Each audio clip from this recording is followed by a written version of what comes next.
Rebecca Harper's calloused hands wrapped around her fourth cup of black coffee that morning as she watched through the briefing room's reinforced windows, where yet another tactical team emerged from the training facility, shaking their heads in defeat. At 61, she'd seen enough failed operations to recognize the look of soldiers who just learned that their high-tech equipment couldn't solve every problem. But what happened next would prove that sometimes the most dangerous weapon in any arsenal isn't the newest technology, it's the experience everyone thinks is obsolete. Before we jump back in, tell us where you're tuning in from. And if this story touches you, make sure you're subscribed, because tomorrow I've saved something extra special for you. That's the sixth team to wash out this week, muttered Specialist Alex Murphy, Base Ironwood's golden boy of urban warfare, not bothering to lower his voice as he strutted past Rebecca's corner table in the mess hall. At 28, Murphy was everything. The modern military valued, tech-savvy, physically imposing, and utterly convinced that virtual reality training and computer simulations could prepare him for any combat scenario. He shot a sideways glance at Rebecca, his lips curling into what passed for a smile among the younger soldiers. Good thing we've got our resident museum piece here to show us how they cleared buildings back in the Stone Age. The other specialists chuckled, their laughter cutting through the morning air like shrapnel. Rebecca had heard it all before, the whispered comments about Granny Becca, the eye rolls when she entered the tactical planning room, the not-so-subtle suggestions that maybe it was time she accepted a desk job at headquarters. At Base Ironwood's Special Tactics Training Unit, respect was measured in the latest gear and cutting-edge combat systems, not in the 37 years of experience, etched into every scar on her weathered hands, her standard issue M4 carbine, set in her locker like a relic from another era, its well-worn finish a stark contrast to the pristine modular weapon systems the younger soldiers carried. Built on proven technology from decades past, it looked every bit as outdated as they claimed she was. The younger soldiers operated with night vision systems that could see through walls, communication devices that provided real-time tactical overlays, and body armor that monitored vital signs. Rebecca operated with instincts honed through countless urban combat deployments and the kind of situational awareness that couldn't be downloaded or programmed. "Weather's looking clear for another round of building clearing exercises," announced Colonel Nathan Pierce as he strode into the mess hall, his polished combat boots clicking against the linoleum with military precision. At 42, Pierce embodied everything the modern military establishment valued: sharp, efficient, and utterly convinced that technology could solve any tactical problem. He'd been brought in 8 months ago to modernize the unit's training protocols and had made it clear that soldiers like Rebecca represented the past he intended to leave behind. The new virtual reality combat simulator is fully operational, Pierce continued, addressing the room but pointedly avoiding Rebecca's gaze. "We'll be running advanced urban warfare scenarios all week. Close quarters combat, hostage rescue, building penetration, all designed to push our people to their limits using the latest tactical innovations." Rebecca set down her coffee cup with deliberate care. She'd cleared more buildings in hostile territory than anyone else in the room, had logged total combat hours.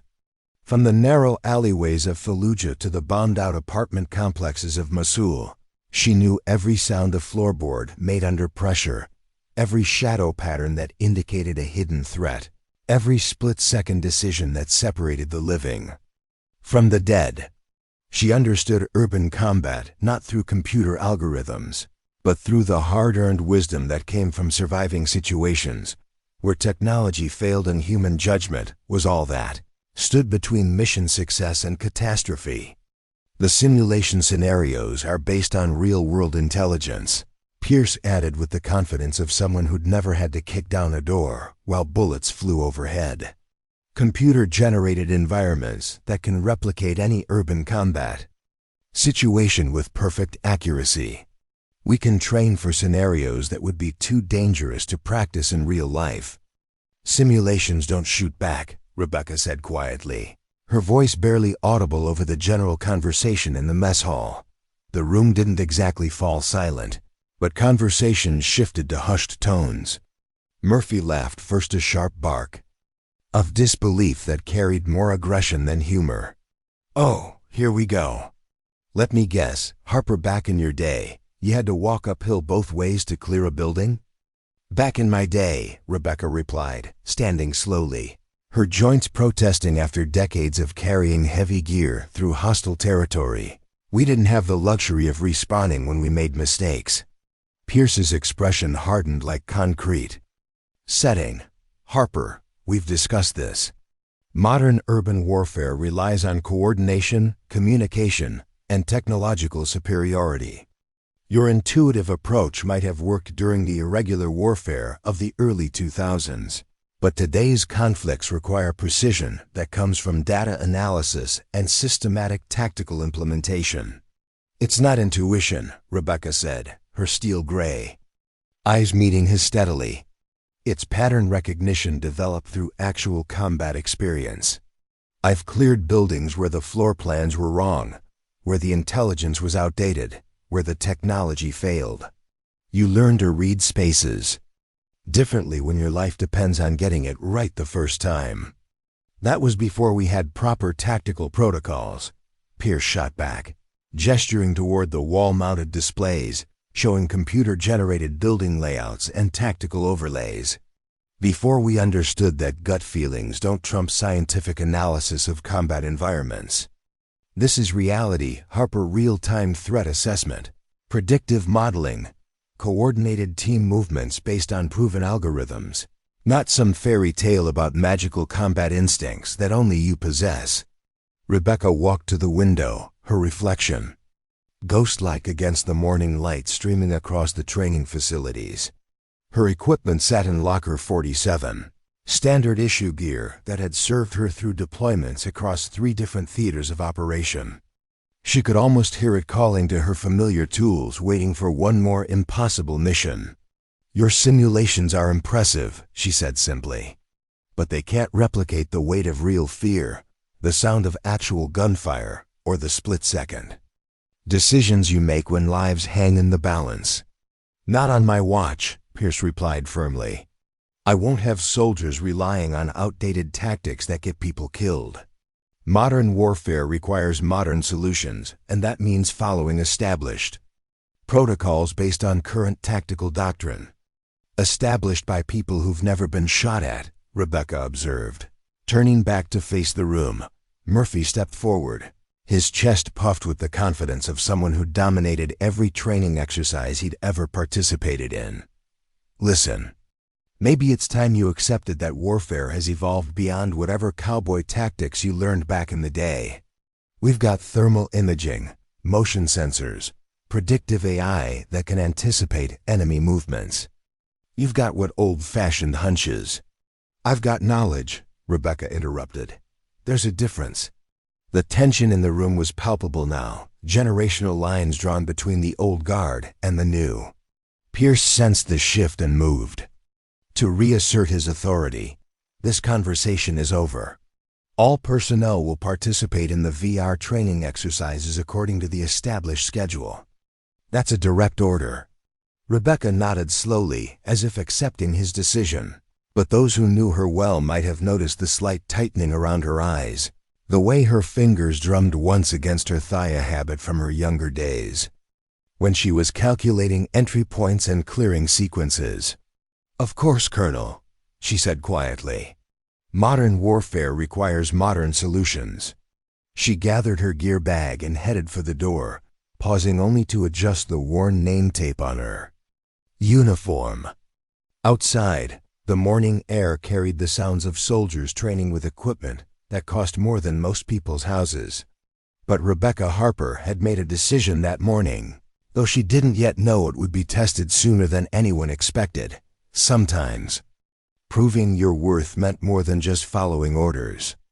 Sometimes being dismissed as obsolete meant you were exactly the person needed when everything else failed. As she walked toward the equipment lockers, she didn't see Sergeant Major Carlos Delgado slip out the back entrance of the mess hall, disappearing into the maze of training facilities. She didn't know he'd been listening to every word, or that he'd already made his own decision about what needed to happen when the real test came.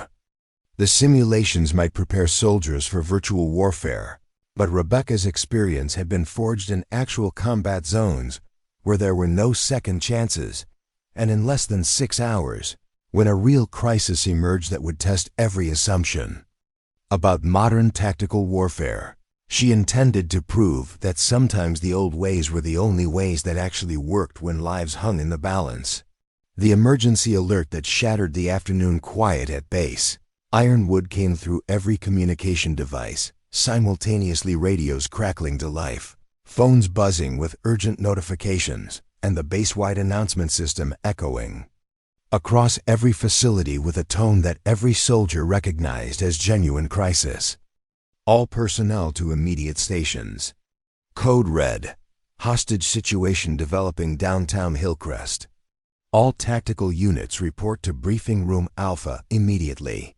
Rebecca had been in the equipment maintenance bay, methodically cleaning her sidearm, with the same precision she'd maintained for 3 decades, when the alert cut through the routine sounds of base operations.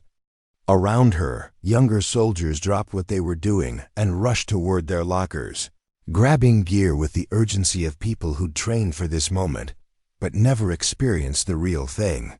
She moved with deliberate efficiency, her movements economical and practiced. While others fumbled with equipment they'd only used in controlled environments, Rebecca's hands moved automatically to the gear she could assemble: blindfolded standard body armor, communication headset, and weapons that had served her through more real-world operations than most soldiers would see in entire careers. Briefing Room Alpha was chaos when she arrived. 37 personnel crammed into a space designed for 20, with multiple conversations happening simultaneously as unit leaders tried to gather their teams. The large displays at the front of the room showed aerial footage of downtown Hillcrest, specifically the Hillcrest Convention Center, a massive concrete and glass structure that dominated 3 city blocks. Colonel Pierce stood at the front, his usual composed demeanor replaced by the tense energy of someone dealing with his first major crisis as unit commander. Beside him, Major Jennifer Walsh from the legal office was coordinating with civilian authorities, while Technical Sergeant Frank Morrison worked frantically at a laptop connected to the display system. "Listen up," Pierce called out, his voice cutting through the noise. At 13:47 hours, armed individuals took control of the Hillcrest Convention Center during the Regional Economic Summit. Approximately 200 civilians are trapped inside, including Congressman Thomas Brady, who was delivering the keynote address. The room fell silent as the gravity of the situation settled over everyone. This wasn't a training exercise or a simulation. Real people were in danger, and their decisions in the next few hours could mean the difference between life and death for hundreds of innocent civilians. Initial reports indicate at least 6 heavily armed hostage-takers, Pierce continued, gesturing to the screen where thermal imaging showed heat signatures moving through the building's interior. They've barricaded the main entrances and have access to multiple floors. Local SWAT has established a perimeter, but the building's size and complexity exceed their tactical capabilities. Specialist Murphy raised his hand, his earlier cockiness replaced by focused professionalism. "Sir, what about the building's security systems? Can we access their camera feeds and get real-time intelligence on hostile positions?" "Negative," replied Technical Sergeant Morrison, looking up from his laptop. "They've systematically disabled the security network. We're operating with limited visual intelligence and no electronic surveillance inside the structure." Rebecca studied the building schematics displayed on the screen, her mind automatically cataloging details that others might miss. The convention center was a maze of conference rooms, exhibition halls, and service corridors, Exactly the kind of complex urban environment where technology often failed and human judgment became paramount. The good news, Pierce said, is that we have complete building plans, thermal imaging capabilities, and communication intercept equipment. Our tactical teams will have real-time data support throughout the operation. Rebecca noticed something in the building plans that made her frown. The schematics were dated 2019, but she remembered reading about major renovations to the convention center in 2021. The layouts might not reflect current reality, a detail that could prove critical when seconds mattered. "Sir," called out staff. Sergeant Anthony Jackson from the communications section. "We're receiving intermittent radio chatter from inside the building. The hostage takers appear to be well organized and familiar with the layout. This isn't a spontaneous action." Pierce nodded grimly.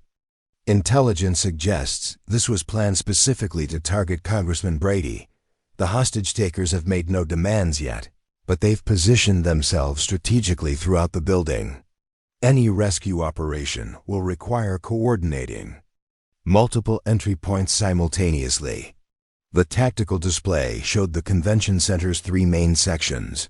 The East Wing, containing the main auditorium where most hostages were believed to be held. The Central Hub with its maze of meeting rooms and administrative offices. And the West Wing housing the service areas and loading docks. Each section presented unique challenges for any assault team.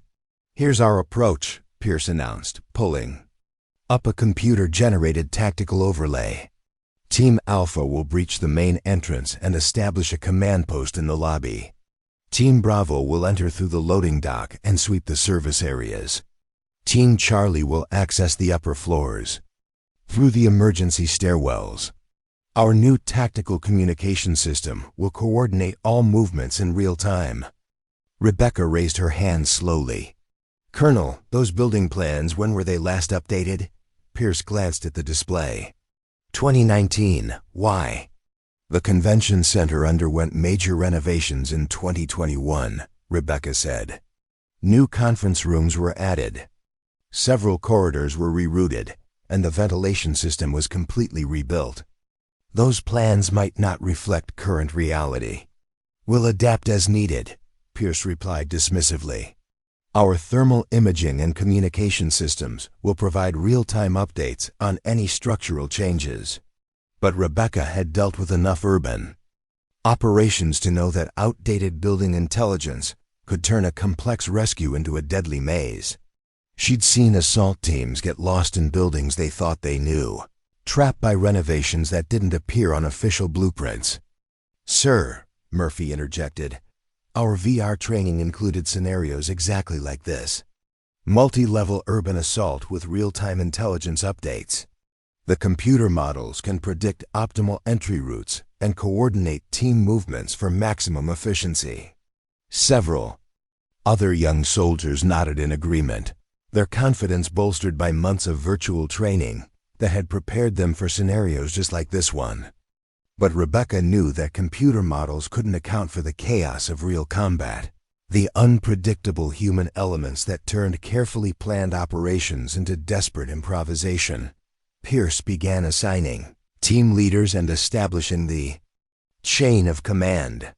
"Murphy, you'll lead Team Alpha. Rodriguez takes Team Bravo.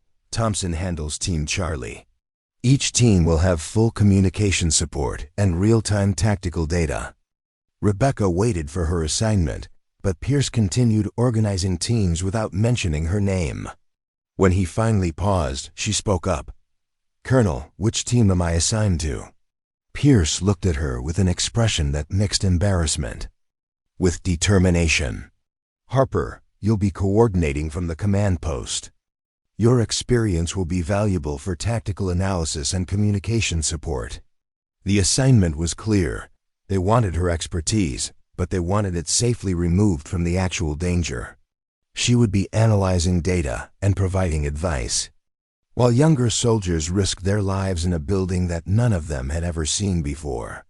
"With respect, sir," Rebecca said carefully, "I've cleared buildings like this before. The convention center's layout is similar to structures I've operated in overseas. I know how these spaces flow, how defenders typically position themselves, how to read the signs that indicate. The decision is final. Pierce cut her off. This operation requires speed, coordination, and modern tactical methods. We can't afford to have team members operating on outdated assumptions. As the briefing concluded and teams began their final preparations, Rebecca felt the familiar weight of being sidelined at the moment when her experience mattered most. Around her, soldiers checked their high-tech equipment and synchronized their communication systems, preparing for an operation that would test every assumption about modern warfare. But something nagged at her as she watched the thermal imaging displays and listened to the radio chatter from the scene. The hostage-takers had disabled the building's security systems with professional efficiency, suggesting they understood the convention center's layout better than the assault teams. They had positioned themselves strategically, indicating knowledge of how rescue operations typically unfolded. This wasn't going to be a textbook operation that unfolded according to computer models and virtual reality training. This was going to be urban combat at its most unpredictable and dangerous. And Rebecca Harper had a growing certainty that when the carefully planned assault encountered the chaos of reality, experience would matter more than technology. The mobile command post established outside the Hillcrest Convention Center buzzed with the controlled chaos of a major tactical operation. 3 armored vehicles formed a semicircle around banks of communication equipment, while technicians monitored multiple screens showing thermal imaging, drone footage, and tactical overlays that painted the crisis in digital precision. Rebecca stood at the edge of the organized mayhem, officially designated as tactical advisor, but effectively relegated to observer status.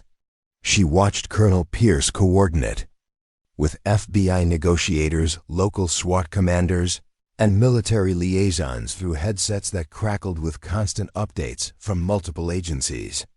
The operation had grown beyond a simple military exercise into a multi-jurisdictional crisis that demanded political as well as tactical considerations.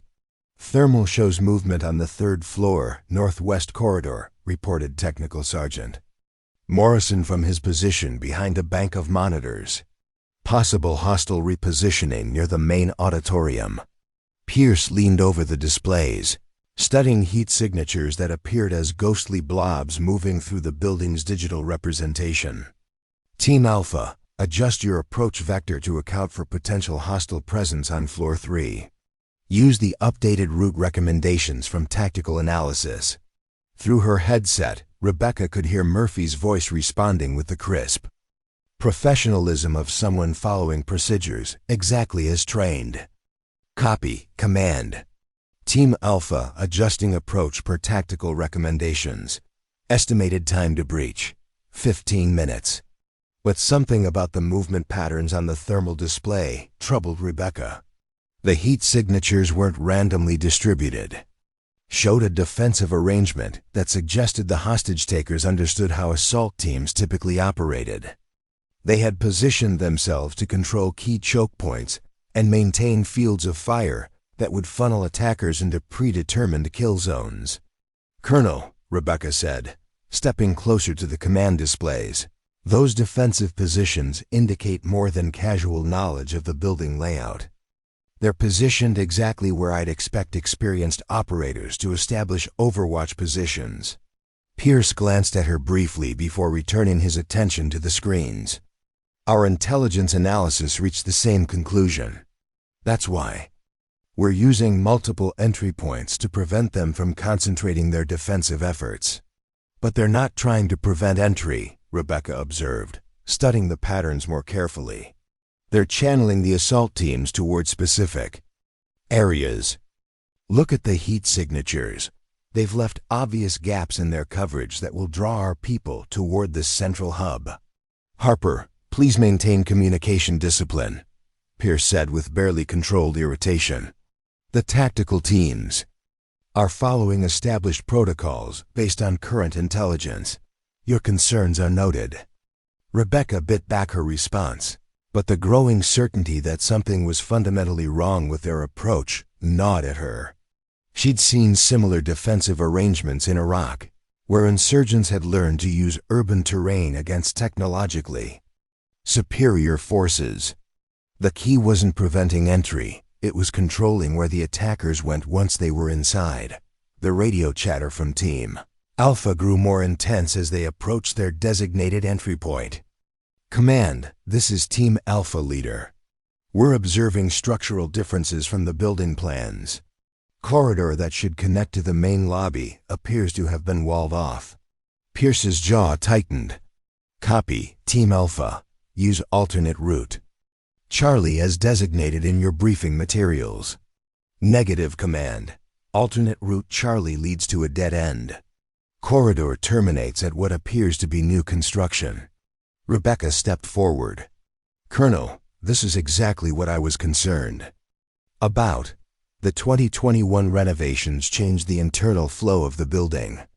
Those thermal signatures showing defensive positions. They're using the new layout to their advantage while our teams are operating on outdated information." "We'll adapt," Pierce replied tersely. "Team Alpha, use your real-time reconnaissance to identify viable approach routes. Technical support will update building schematics as new information becomes available." But adaptation took time, and time was something they didn't have. Through the headsets, Rebecca could hear the growing frustration in the assault team leaders' voices as they encountered corridor after corridor that didn't match their briefing materials. What should have been a coordinated 15-minute operation was turning into a confused maze navigation exercise. "Team Bravo reporting similar issues," came another voice through the communications network. "Loading dock access route leads to service areas that have been completely reconfigured. We're basically operating blind in here." Rebecca watched the thermal displays with growing alarm. While the assault teams struggled with building navigation, the heat signatures representing hostage takers remained in perfect defensive positions, waiting for the attackers to stumble into the kill zones. They'd carefully prepared. "Sir," she said, her voice carrying the urgency of someone who'd seen the scenario play out before, "we need to abort the current approach. The hostage takers have turned our own tactical doctrine against us. They know we'll follow multi-point entry protocols, and they've positioned themselves to exploit exactly that approach." Pierce turned to face her fully, his expression hardening. "Harper, you are not in command of this operation. The teams are trained professionals following established procedures. Your role is to provide analysis when requested, not to second-guess tactical decisions." "I'm not second-guessing," Rebecca replied, fighting to keep her voice level. "I'm reading the tactical situation based on experience with similar scenarios. This isn't a standard hostage situation, it's a carefully planned ambush designed to exploit our own operational patterns. Based on what evidence?" Pierce demanded. "Thermal imaging? Communication intercepts? Structural analysis? Or just your gut feeling that somehow you know better than multiple intelligence agencies and tactical units?" Rebecca pointed to the displays showing the team's positions. "Based on 37 years of clearing buildings where people were trying to kill me, those defensive positions aren't random. They're textbook anti-assault arrangements designed to channel attackers into predetermined zones. The building modifications aren't coincidental. They've been planned to support exactly this kind of defensive strategy." Major Walsh looked up from her coordination with FBI negotiators. "The hostage takers have made no demands, established no communication, and shown no interest in negotiation. Their only observable behavior is tactical positioning within the building, which supports Harper's assessment," added Sergeant Major Delgado, who had been quietly monitoring the tactical communications. "This operation feels more like a trap than a hostage situation." Pierce's face reddened.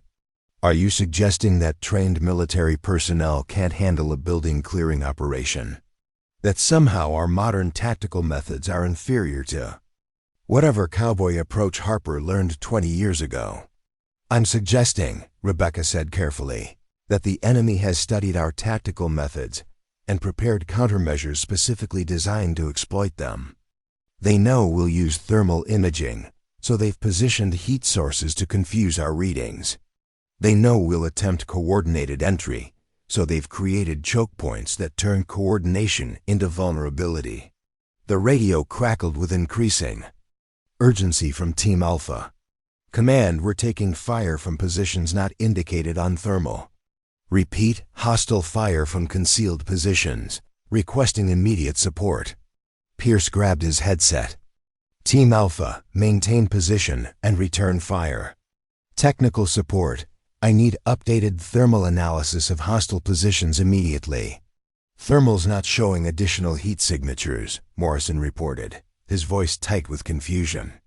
Either the equipment's malfunctioning or they're using heat masking techniques. Rebecca felt the familiar cold certainty that came with recognizing a tactical disaster in progress. Colonel, they're using the building's VECA system to mask their heat signatures while maintaining overwatch positions. It's a technique that works specifically because it exploits our reliance on thermal imaging. How could you possibly know that? Pierce snapped. Because I've used it, Rebecca replied quietly. In Fallujah, 2004, when you're outgunned and outnumbered, you use the enemy's technological advantages against them. The communication system erupted with calls for medical evacuation as Team Alpha reported casualties. The carefully planned operation was disintegrating into exactly the kind of close quarters chaos that Rebecca had warned about. Pierce stared at the displays showing his team scattered throughout a building they didn't understand, facing an enemy that had anticipated their every move. All teams fall back to defensive positions. Establish overwatch and await further orders. Sir, Rebecca said, there's another way. But it requires abandoning the coordinated approach and using methods that don't appear in any current tactical manual. Pierce looked at her with a mixture of desperation and stubborn pride. What are you proposing? Let me go in alone. No communication support, no real-time tactical updates, no coordination with other teams. Just me, standard equipment, and the kind of building clearing that worked before we had computers to do our thinking for us. Absolutely not, Pierce said immediately. I will not authorize a lone wolf operation by a 61-year-old soldier against an unknown number of professionally trained hostage-takers. It's suicide. It's the only approach they haven't prepared for. Rebecca countered. Their entire defensive strategy is built around countering modern tactical methods. They're not prepared for someone who operates without technological support. Pierce's expression was final. The decision is made, Harper. You will remain at the command post and provide analytical support. That's a direct order. Rebecca nodded. Slowly, but those familiar with her recognized the slight tightening around her, eyes that indicated she was calculating something Pierce wouldn't want to hear. Of course, Colonel. Modern operations require modern solutions. As Pierce turned back to coordinate the evacuation of wounded team members, Rebecca quietly stepped away from the command post, her mind already working through approaches that wouldn't appear on any official tactical manual. The chaos at the command post intensified as medical teams rushed to extract wounded soldiers from the convention center while Pierce struggled to maintain operational control of a mission that was rapidly spiraling beyond anyone's ability to manage through standard protocols. Rebecca positioned herself near the intelligence station, ostensibly reviewing building schematics but actually studying every detail that revealed why the assault teams were failing so catastrophically. Team Charlie reporting heavy resistance. On the 4th floor, crackled through the communication system. Hostiles appear to have prepared positions that provide overlapping fields of fire.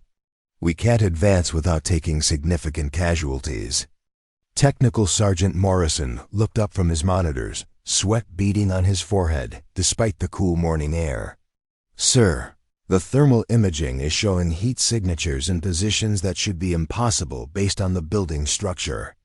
Either our equipment is malfunctioning, or they've modified the internal layout beyond anything shown in the renovation records. Rebecca studied the thermal displays with the practiced eye of someone who'd learned to read buildings through decades of life or death navigation. What the younger soldiers saw as confusing heat patterns, she recognized as a defensive arrangement that used the building's new architecture to create interlocking zones of control.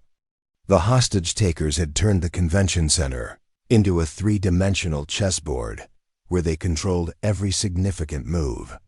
"The heat signatures aren't malfunctioning," she said quietly to Morrison. "They're using the new conference rooms as fighting positions. Those modular walls they installed during the renovation can be reconfigured to create defensive choke points that don't show up on the original blueprints." Morrison looked at her skeptically. "How could you know that without having been inside the building?" "Because I helped design similar defensive modifications in Baghdad," Rebecca replied. "When you're defending against a technologically superior force, you use modular construction to create kill zones that can't be detected by thermal imaging or predicted by computer models." Across the command post, Pierce was coordinating with FBI tactical advisors who were recommending additional resources, more teams, better equipment, enhanced communication systems. Every suggestion involved adding more technology to solve problems that technology had created in the first place. "We need real-time mapping capabilities," one of the FBI advisors was saying. "Drone reconnaissance that can penetrate the building and provide updated structural analysis." "Negative," replied the local SWAT commander. "The building's internal structure interferes with drone navigation. Too many signal reflections and electronic interference from the conference equipment." Rebecca watched the discussion with growing frustration. Every proposed solution involved more sophisticated technology to overcome the limitations of existing sophisticated technology. No one was addressing the fundamental problem. They were fighting an enemy that understood their methods better than they understood the battlefield. Specialist Murphy's voice came through the radio, tight with stress and barely controlled panic. "Command, Team Alpha is pinned down in what was supposed to be the main corridor. The space has been subdivided into a maze of interconnected rooms. We're taking fire from positions we can't locate, and our thermal imaging shows nothing useful. Maintain position and await support," Pierce ordered, but Rebecca could hear the uncertainty in his voice. He was running out of options that didn't involve sending more soldiers into the same tactical trap. She approached the building schematics displayed on the main screen, her finger tracing paths that others had overlooked. "Colonel, there's an approach route that doesn't appear on any of these displays. The service tunnels that connect to the old building infrastructure, they were never modified during the renovation because they're considered non-essential space." Pierce looked at her with exhausted irritation. "Harper, we've already established that the service areas have been compromised." Team Bravo attempted entry through the loading dock and encountered prepared defensive positions. "Not the loading dock," Rebecca said, pointing to a section of the blueprint that showed utility access. "The maintenance tunnels that run beneath the building. They connect to the original 1980s construction and provide access to mechanical spaces that most people don't even know exist." "How would you know about tunnels that aren't shown on current building plans?" Major Walsh asked. Rebecca's expression carried the weight of knowledge earned through circumstances she'd rather forget. "Because I helped clear a similar building in Ramadi where insurgents had turned the upper floors into a fortress. The only way to reach them was through maintenance areas that nobody had bothered to map or defend." Morrison pulled up subsurface utility maps on his computer. "There are tunnel systems shown here, but they're marked as abandoned. City records indicate they were sealed during the renovation." "City records are wrong," Rebecca said with quiet certainty. "Buildings like this never actually seal their utility access. They just reroute and camouflage it. The tunnels are still there, and they still connect to mechanical spaces throughout the structure. Pierce studied the displays with the desperate attention of someone whose carefully planned operation had become a tactical nightmare. Even if the tunnels exist, they would be completely unmapped territory. No communication support, no thermal guidance, no real-time intelligence. It would be a blind infiltration into unknown hostile territory. Which is exactly why it might work, Rebecca replied. The hostage-takers have prepared for every approach that appears in our tactical manuals. They've studied our communication patterns, our coordination methods, our reliance on real-time intelligence. They're not prepared for someone operating without any of those technological advantages. The radio erupted with another urgent transmission from Team Charlie. We're taking casualties. Request immediate medical evacuation. This position is not sustainable. Pierce grabbed his headset, but before he could respond, Rebecca spoke again. Colonel, they're using our own tactics against us. Every time we try to coordinate, we become predictable. Every time we rely on technology, we give them another advantage to exploit. What are you suggesting? Pierce asked, though his tone suggested he already knew and didn't like the answer. I'm suggesting that sometimes the most advanced tactical solution is the simplest one, Rebecca said. One person, moving through spaces that don't appear on any map, using skills that can't be programmed into a computer. Murphy's voice crackled through the communications again, now carrying clear desperation. Command, we need to withdraw. We're trapped in a funnel with no viable exit routes. They're picking us off one by one. Pierce stared at the thermal displays, showing his team scattered throughout a building that had become a tactical maze. 3 soldiers were already wounded. Medical evacuation was proving nearly impossible, and every attempt to advance had resulted in more casualties. Sir, Rebecca said quietly, there's something else you need to understand about this situation. The hostage-takers aren't just defending random positions. They're herding our people towards specific areas. This isn't about preventing our success. It's about ensuring our failure happens exactly where they want it to. What do you mean? Major Walsh asked. Rebecca pointed to the pattern of defensive positions shown on the thermal display. Look at where they're allowing our teams to move versus where they're preventing access. They're pushing everyone toward the main auditorium where the hostages are being held. That makes sense, Morrison said. They want to protect their primary asset. No, Rebecca replied grimly. They want all our forces concentrated in one location when they spring whatever trap they've really prepared. This entire operation has been designed to get as many of our people as possible into a single space where they can be neutralized simultaneously. The command post fell silent as the implications sank in. Pierce stared at the displays with the expression of someone realizing that his tactical training had prepared him for the wrong war. Harper, he said finally, explain exactly what you think you can accomplish that 3 coordinated teams with modern equipment haven't been able to do.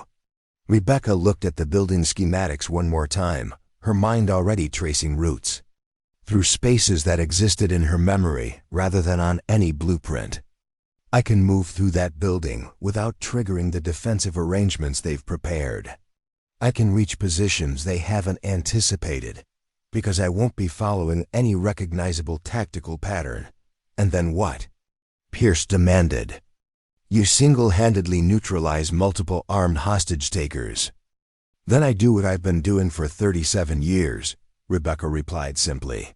I clear a building. The silence that followed Rebecca's declaration stretched for nearly 30 seconds, an eternity in the middle of a tactical crisis, where every moment could mean the difference between life and death for both hostages and assault team members. Pierce stared at her with the expression of someone being forced to choose between professional protocol and desperate necessity. Team Bravo requesting immediate extraction came through the radio, breaking the tension. We have 2 wounded and are completely pinned down. Cannot advance, cannot retreat without taking additional casualties. Pierce keyed his microphone with hands that trembled slightly from stress. Copy, Team Bravo. Medical support is en route. Maintain defensive positions. But everyone at the command post knew that medical support couldn't reach the wounded soldiers as long as the hostage-takers maintained their defensive positions. The building had become a tactical black hole that consumed resources without producing results, and traditional military doctrine offered no solutions for the nightmare scenario they were facing. "Sir," Major Walsh said quietly, "we're approaching the point where we'll need to consider withdrawal and siege tactics. Containment rather than assault. How long can Congressman Brady and the other hostages survive under siege conditions?" Pierce asked, though his tone suggested he already knew the answer wouldn't be acceptable. "Unknown," Walsh replied. "We have no communication with the hostages, no intelligence on their condition, and no way to provide medical support if needed. A siege could last days or weeks, and we can't guarantee hostage survival for that duration." Rebecca had been studying the thermal displays while the others talked, noting details that painted an increasingly grim picture. "Colonel, look at the heat signatures in the main auditorium. The pattern suggests the hostages are being moved into increasingly confined spaces. They're not just being held, they're being concentrated." Morrison examined the thermal readings more carefully. "She's right. The heat signatures show approximately 200 people compressed into an area that should accommodate maybe 50. That's a dangerous overcrowding situation, even without considering the hostile environment." "Which means we're running out of time," Pierce said grimly. "If the hostages are being deliberately concentrated, it suggests the hostage-takers are preparing for some kind of endgame scenario." Through the radio, they could hear Team Alpha's desperate attempts to find alternative routes through the building. Murphy's voice had lost all traces of his earlier confidence, replaced by the strained professionalism of someone discovering that reality didn't match his training scenarios. "Command, the building layout is nothing like our briefing materials. We're encountering walls where corridors should be, rooms that don't appear on any schematic, and defensive positions that seem designed specifically to counter our tactical approach." Rebecca felt the familiar weight of decision that had defined so many moments throughout her career, the point where following orders meant accepting failure, while taking initiative meant risking everything on experience that others couldn't quantify or understand. "Colonel," she said, "I need to tell you something about building clearing that they don't teach in modern tactical courses. When you're facing an enemy that knows your methods, your greatest advantage isn't better technology or more sophisticated. Coordination. It's the ability to operate in ways they haven't anticipated." Pierce looked at her with exhausted desperation. "Explain." "Every assault technique we've used today follows predictable patterns," Rebecca continued. "Multiple entry points, coordinated movement, real-time communication, technological superiority. The hostage-takers have studied those patterns and prepared countermeasures for each one." "So what's the alternative?" Major Walsh asked. "Old-school urban warfare," Rebecca replied. "Solo infiltration using building systems they haven't considered. Movement patterns that don't appear in any tactical manual. Engagement techniques that rely on personal judgment rather than technological support." Sergeant Major Delgado had been listening quietly, but now he stepped forward. "Ma'am, I've worked with Harper for 15 years. I've seen her clear buildings in Iraq and Afghanistan using techniques that younger soldiers thought were outdated. She's never failed a mission." "That was different," Pierce said, but his voice lacked conviction. "Foreign combat zones against irregular forces. This is domestic law enforcement against professionally trained hostage-takers." "No," Rebecca said firmly. "This is urban combat against an enemy that studied our methods and turned them against us. The location doesn't change the fundamental tactical reality." Another urgent transmission interrupted their discussion. "Command, this is Team Charlie. Medical officer. We have multiple casualties requiring immediate evacuation." Without medical intervention within the next hour, we're looking at potential fatalities. The weight of command settled visibly on Pierce's shoulders. He was facing the nightmare scenario that every military leader dreaded, watching soldiers die because the mission had exceeded the capabilities of available tactical solutions. "Harper," he said finally, "walk me through exactly what you're proposing." Step by step. Rebecca moved to the building schematics, her finger tracing a route that existed more in her memory than on any official plan. Utility tunnel access through the storm drainage system. The tunnels connect to mechanical spaces throughout the building areas that weren't modified during renovation because they house essential building systems. Those areas would be completely unmapped, Morrison pointed out. No thermal guidance, no communication support, no backup if something goes wrong, which is exactly why they'll work, Rebecca replied. The hostage takers have prepared for every approach that appears in our tactical doctrine. They haven't prepared for someone moving through building infrastructure that most people don't even know exists. She continued, tracing her proposed route. Mechanical spaces connect to ventilation systems, electrical conduits, and surface corridors. From there, I can access multiple floors without using any of the routes they're defending. "And then?" Pierce asked. "Then I do what urban combat specialists did before we had computers to coordinate everything," Rebecca said. "I read the situation in real time, adapt to conditions as I encounter them, and neutralize threats using experience instead of technology." Major Walsh frowned. "How do you plan to handle multiple armed hostage takers as a single operator?" "By not engaging them the way they expect," Rebecca replied. "They're positioned to counter coordinated assault teams.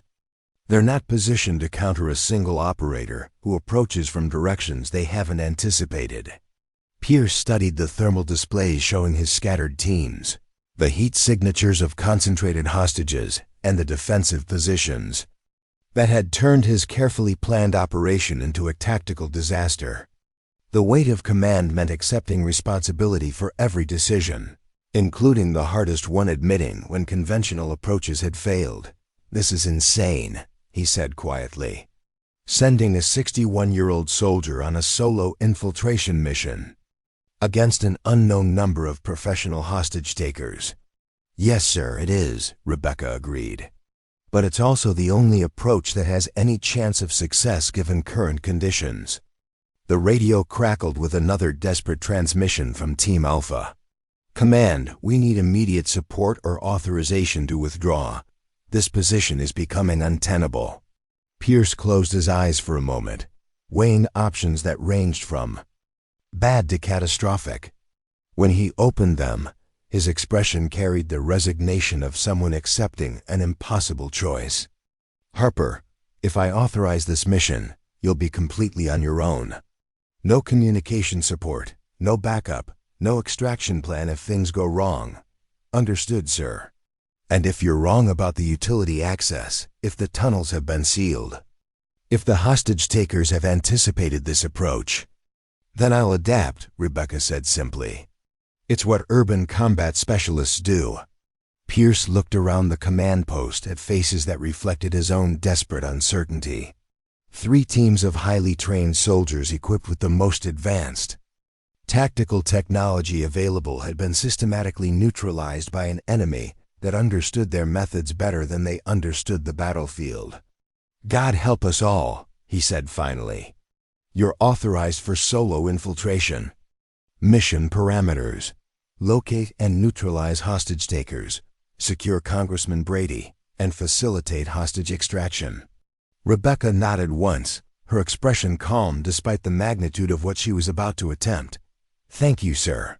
I'll need standard entry gear and authorization to access building utilities without coordination with other teams." "Whatever you need," Pierce replied, then added quietly, "Harper... bring them home."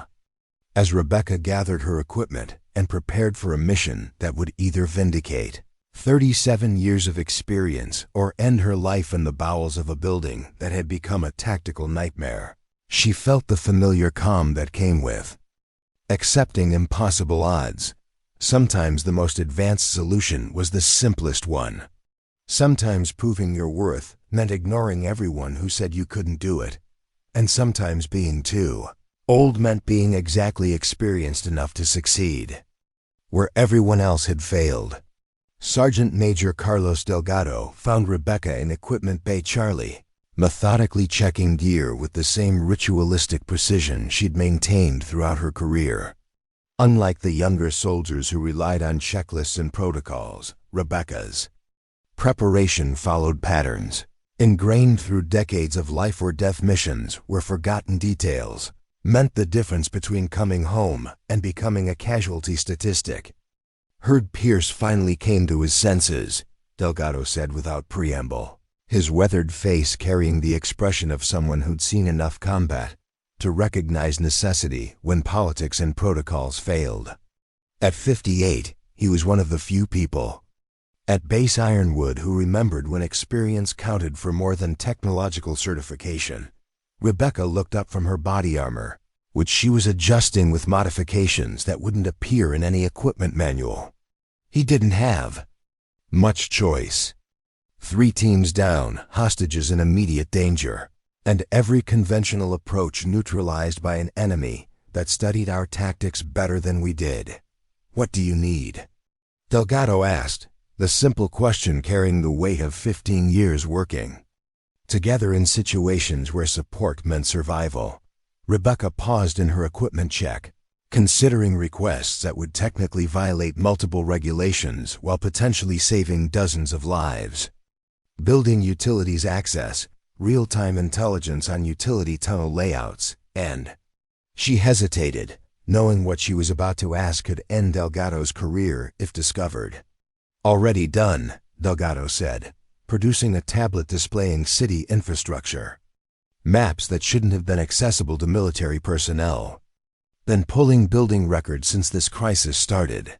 Figured somebody would eventually realize that high-tech solutions don't work when the enemy controls the high-tech environment. The tablet showed detailed layouts of the convention centers. Utility infrastructure, including storm drainage systems, mechanical spaces, and service tunnels that connected to the original 1980s construction. More importantly, it showed recent modification records that revealed how the 2021 renovation had actually enhanced rather than eliminated access to these hidden areas. Renovation crews used the utility tunnels to run new electrical and communication lines, Delgado explained, pointing to sections of the blueprint that glowed with recent modification indicators. Instead of sealing the old infrastructure, they integrated it into the new building systems. Rebecca studied the layouts with the practiced eye of someone who'd learned to read buildings as 3-dimensional tactical environments. The utility access provided exactly what she'd hoped for: multiple routes through spaces that wouldn't appear on any standard building plan, with connection points that could provide access to every floor without using defended corridors. "Environmental hazards?" she asked, noting areas marked with warning symbols. "Electrical conduits carrying high-voltage lines, steam pipes for the heating system, and some areas with potential chemical storage," Delgado replied. "But nothing that would prevent movement if you know what to avoid." Rebecca nodded, her mind already tracing routes that would take her through the building's hidden infrastructure. This was exactly the kind of navigation that modern tactical training had abandoned in favor of technological solutions. Reading spaces through direct observation, adapting to environmental challenges through experience rather than real-time data analysis. "Pierce authorized complete operational independence," she said, checking her communication equipment. "No radio contact once I'm inside, no coordination with other teams, no extraction support if things go wrong." "Good," Delgado said, surprising. Her radio communication would just give the hostage takers another advantage. "They've probably been monitoring our frequencies since this started, using our own coordination against us." Through the equipment bay's windows, they could see the continued chaos at the command post where Pierce was trying to coordinate medical evacuation for wounded team members while maintaining some semblance of operational control. The mission had devolved into crisis management, with each decision focused on preventing additional casualties rather than achieving tactical objectives. "Carlos, there's something else," Rebecca said, pulling a sealed envelope from her equipment bag. "Emergency medical authorization for Congressman Brady. Had my attorney prepare it 6 months ago after Pierce tried to sideline me during the federal building incident." Delgado examined the document, his eyebrows rising as he read the legal language. Medical Emergency Evacuation Authority superseding normal command structure in life-threatening situations. "Figured I'd eventually need legal backing when experience conflicted with protocol," Rebecca explained. "The document authorizes me to take any action necessary to preserve life in emergency medical situations, including deviation from standard operational procedures." "You've been planning for this kind of situation," Delgado observed. "Planning for Pierce trying to prevent me from doing my job," Rebecca corrected. "The man's convinced that anyone over 50 is a liability waiting to happen. Never considered that sometimes being older means knowing things that can't be taught in schools." Outside, the storm of activity continued as emergency medical teams prepared for casualty evacuation while FBI negotiators attempted to establish communication with hostage-takers who showed no interest in negotiation. The operation had become a perfect example of what happened when tactical doctrine encountered enemies who understood it better than the people implementing it. "Utility access is through the storm drainage system 2 blocks north of the building," Delgado said, returning to practical matters. "City maintenance records show the tunnels connect directly to the convention center's mechanical spaces through a route that bypasses all street-level security." Rebecca checked her watch, calculating time requirements against the deteriorating situation inside the building. "How long to reach the mechanical spaces?" 20 minutes through the tunnels, maybe 30 if you encounter obstacles," Delgado replied. "From there, you'll have access to ventilation systems, electrical conduits, and service corridors that connect to every floor." She gathered her gear with economical movements, each piece of equipment selected for specific purposes rather than technological sophistication. Standard body armor modified for maximum mobility, communication equipment set to receive-only mode, and weapons chosen for close-quarters effectiveness rather than high-tech capabilities. "Carlos, if this goes wrong, it won't be because of equipment failure or intelligence gaps," Rebecca said, securing her equipment bag. "It'll be because 37 years of experience wasn't enough to overcome whatever the hostage-takers have prepared." "It will be enough," Delgado said firmly. "These people studied our tactical manuals and prepared countermeasures for modern warfare. They didn't prepare for someone who learned urban combat before those manuals were written." Through the radio monitoring system, they heard continuous updates from the trapped assault teams. Team Alpha remained pinned down in corridor systems that had been modified into kill zones. Team Bravo was attempting to extract wounded personnel through service areas that turned out to be as heavily defended as the main approaches. Team Charlie had established overwatch positions, but couldn't advance without taking additional casualties. The hostage-takers are maintaining perfect defensive discipline, Rebecca observed, listening to the tactical communications. "No unnecessary movement, no emotional responses, no tactical errors that our teams could exploit." "Professional operators," Delgado agreed. "But professionals trained to counter specific tactical approaches. They won't know how to respond to methods that don't appear in current doctrine." Rebecca shouldered her equipment bag and headed toward the exit, pausing only to look back at the command post where Pierce was coordinating a disaster that grew worse with each passing minute. "When this is over, assuming I survive it, there's going to be a lot of questions about why conventional approaches failed so completely. And you'll have answers they won't want to hear," Delgado replied. That experience matters more than technology. That knowledge trumps equipment, and that sometimes the oldest solutions are the only ones that work when everything else fails. As Rebecca disappeared into the maze of base infrastructure that would lead her to the storm drainage system, she carried with her not just the equipment needed for an impossible mission, but the accumulated wisdom of 37 years spent learning, lessons that couldn't be programmed into computers or simulated in virtual reality. The convention center waited ahead, its modern exterior hiding infrastructure that connected to tunnels built decades before anyone had imagined the kind of tactical nightmare that was unfolding inside. In less than an hour, those forgotten spaces would either provide the key to resolving the crisis or become the tomb of a soldier who'd bet everything on experience that others had declared obsolete. But Rebecca Harper had spent her entire career proving that sometimes being underestimated was the greatest tactical advantage of all. The storm drainage entrance 2 blocks north of the Hillcrest Convention Center looked exactly like what it was, a forgotten piece of urban infrastructure that most people walked past without noticing.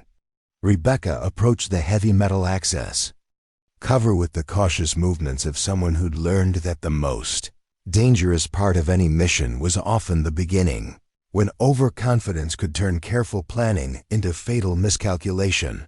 The cover lifted easier than expected, revealing a concrete-lined tunnel that disappeared into darkness beyond the reach of her tactical flashlight. The air that rose from the opening carried the metallic scent of old construction and the faint chemical smell of modern building systems, exactly what Delgado's intelligence had suggested she'd find. Rebecca lowered herself into the tunnel system, immediately feeling the temperature drop 10 degrees as she moved from the October morning air into the permanent coolness of underground infrastructure. Her boots found solid footing on concrete walkways designed for maintenance access, not tactical movement, but wide enough to allow rapid progress toward her objective. The tunnel stretched ahead in perfectly straight lines, occasionally interrupted by junction points where newer conduits connected to the original 1980s construction.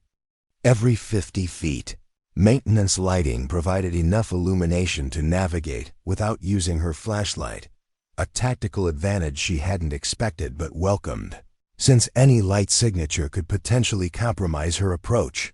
Moving through the tunnel system felt like traveling through the circulatory system of the city itself. Electrical conduits hummed with power flowing to buildings throughout the downtown district, while water and steam pipes carried the essential services that kept modern urban life functioning. But for Rebecca, these infrastructure arteries represented something more important: routes through hostile territory that her enemies couldn't anticipate or control. 15 minutes into her underground approach, she encountered the first junction point that connected to the convention center's mechanical systems. The opening was exactly where Delgado's intelligence had indicated, but smaller than the building plan suggested, barely wide enough for a single person to crawl through the access space. Rebecca paused at the entrance, listening for any sounds that might indicate hostile awareness of her approach. The convention center's mechanical systems created a constant background noise of ventilation fans, electrical equipment, and building automation systems. But underneath that technological symphony, she could hear something that made her tactical instincts tighten with concern. Voices, human conversation, filtering down through the building's infrastructure from somewhere above her current position. She moved deeper into the mechanical space, following the sound through a maze of pipes and electrical conduits that required precise navigation to avoid making noise that could compromise her position. The voices grew clearer as she approached a ventilation grate that provided access to the building's main mechanical room. Through the grate, Rebecca could see 2 figures in tactical gear that didn't match any law enforcement or military equipment she recognized. Professional-grade body armor, communication headsets, and weapons that suggested military training, but with modifications that indicated private security or mercenary background rather than government service. Thermal imaging shows the assault. Teams exactly where we expected, one of the figures was saying. Pinned down in corridor sections that give us overlapping fields of fire. How long before they attempt extraction? Asked the second figure. Command estimates another hour before they accept that the conventional approach has failed, replied the first. Long enough for us to complete final preparations. Rebecca felt her blood chill as she realized what she was hearing. This wasn't a hostage situation that had escalated beyond control. It was a carefully orchestrated operation designed to neutralize military and law enforcement response capabilities, while achieving some larger objective that hadn't yet been revealed. The conversation continued, providing intelligence that changed everything about the tactical situation. Building modifications are working perfectly. Every approach route they've attempted leads directly into predetermined kill zones. What about the hostages? Concentrated in the main auditorium as planned. Brady's been separated for individual handling once we've neutralized the response. Teams, Rebecca processed this information with the cold calculation of someone who'd spent decades analyzing hostile intentions. The hostage takers weren't defending against rescue attempts. They were using the hostages as bait to draw military forces into a trap that would eliminate experienced tactical personnel while accomplishing whatever political or strategic objective had motivated the operation. She moved past the ventilation grate, continuing deeper into the building's mechanical infrastructure while formulating a new understanding of what she was facing. This wasn't urban combat against desperate criminals, or even professional terrorists. This was a military operation conducted by people who understood American tactical doctrine well enough to turn it into a weapon against the forces trying to implement it. The mechanical spaces provided access to every floor of the building through maintenance corridors that connected to elevator shafts, stairwells, and service areas. But more importantly, they provided access to building systems that the hostage takers might not have considered: fire suppression, emergency lighting, and building automation controls that could potentially be used to create tactical advantages. Rebecca found herself in a narrow corridor that connected to the building's main electrical distribution center. Through another ventilation grate, she could observe hostage-taker positions that confirmed her worst fears about the tactical situation. They weren't randomly distributed throughout the building. They were positioned in a coordinated, defensive arrangement that suggested military planning and professional execution. But she also noticed something that the thermal imaging from the command post hadn't detected. The defensive positions were designed to counter coordinated assault teams approaching through main corridors and stairwells. They weren't positioned to defend against someone approaching through building infrastructure that most people didn't even know existed. Moving through the electrical distribution area required extreme caution to avoid contact with high-voltage equipment while maintaining silence that would prevent detection.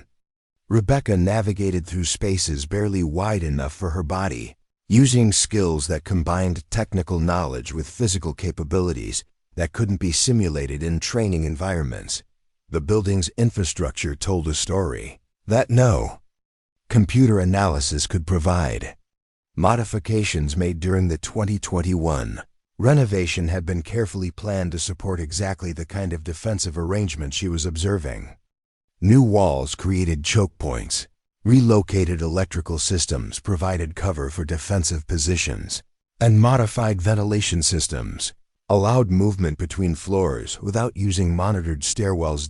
As she reached the access point that would take her into the building proper, Rebecca understood that she was facing an enemy that had spent months or even years preparing for this operation.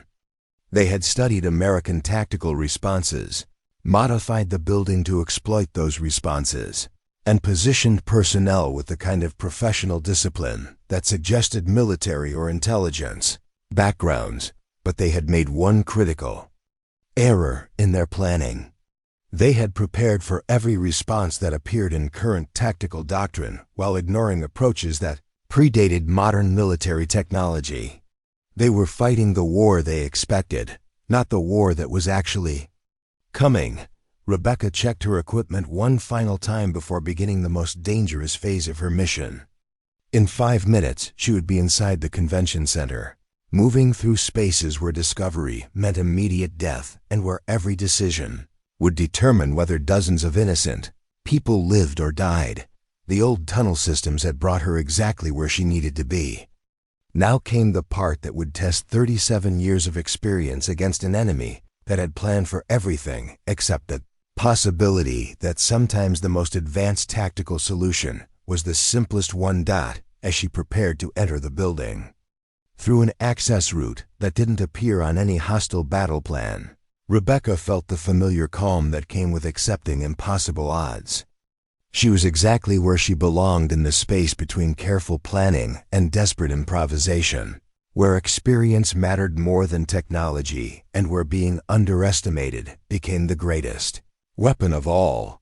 Preparing and narrating this story took us a lot of time, so if you are enjoying it, subscribe to our channel. It means a lot to us. Now back to the story. Rebecca emerged from the mechanical access tunnel into a service corridor on the convention center's second floor, her movements as silent as 3 decades of urban combat experience could make them. The corridor was exactly as Delgado's intelligence had indicated, a forgotten space between the building's public areas and its infrastructure, wide enough for maintenance access, but narrow enough that most people would never think to use it for anything else. The sounds of the ongoing crisis filtered through the walls around her. Radio chatter from the trapped assault teams, occasional bursts of gunfire as they attempted to advance through corridors that had been turned into kill zones, and underneath it all, the controlled voices of hostage-takers coordinating a defensive operation that had systematically neutralized every conventional tactical approach. But Rebecca was no longer approaching this as a conventional tactical problem.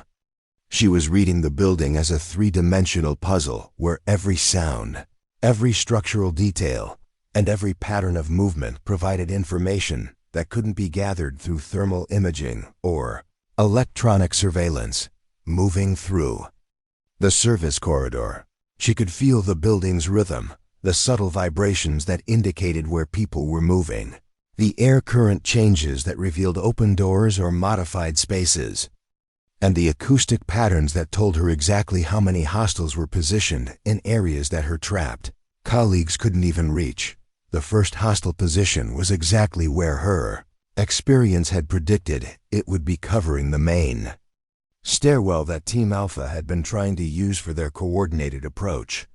Through a maintenance access panel, Rebecca could observe a single operative positioned with perfect fields of fire down 2 corridor approaches, armed with professional-grade equipment and displaying the kind of tactical discipline that confirmed her assessment of their capabilities.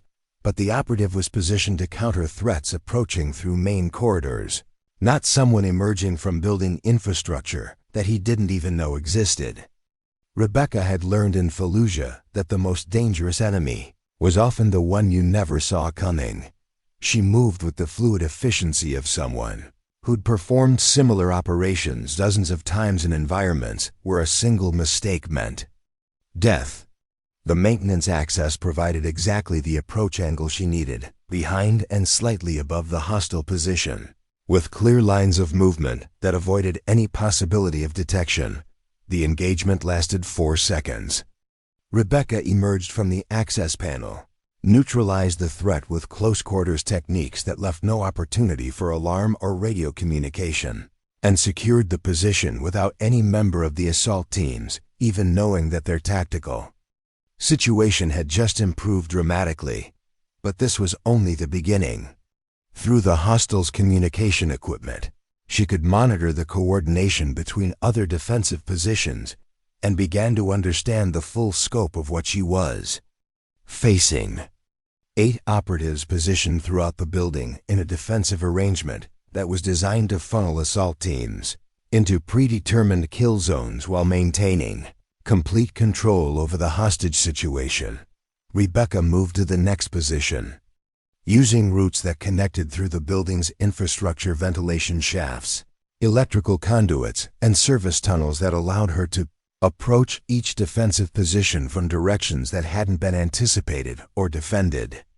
Second engagement took place in a conference room that had been modified to provide overwatch of the main lobby, where Team Bravo was pinned down. The hostile never saw her coming, never had a chance to communicate with his colleagues, and never realized that his carefully prepared defensive position had become a trap that worked against him rather than for him. By the time Rebecca reached the third position, she had begun to understand the full tactical picture. The hostiles weren't just defending against rescue attempts. They were systematically eliminating experienced military personnel as part of some larger operation that extended beyond the immediate hostage situation. The third engagement required the most precision, since the operative was positioned where discovery could compromise her approach to the remaining positions. But Rebecca had learned in Ramadi that sometimes the most dangerous approach was the simplest one. Direct action that happened too quickly for defensive reactions. She continued through the building, using infrastructure access to approach positions that the hostiles had never imagined could be threatened.